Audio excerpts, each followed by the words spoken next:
В поселке Черский Нижнеколымского района строят новую школу. Как и когда будет сдан объект, узнавала наш корреспондент Юлия Копылова. Строительство новых образовательных учреждений в Нижнеколымском районе остается для районной власти самым актуальным вопросом.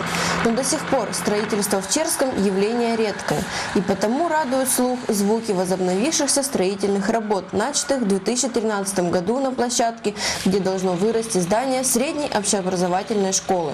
Ориентировочный срок сдачи школы в эксплуатацию – осень следующего года.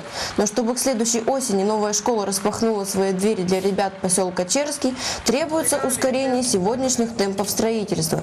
Вот что сообщил нашему корреспонденту главный специалист отдела архитектуры и капитального строительства администрации Нижнеколымского района Михаил Сидоров. Все оснащены хорошо, специалисты высокого класса, что взять бетонщиков, что арматурщиков, что на дробильной работает, на дробилке работает.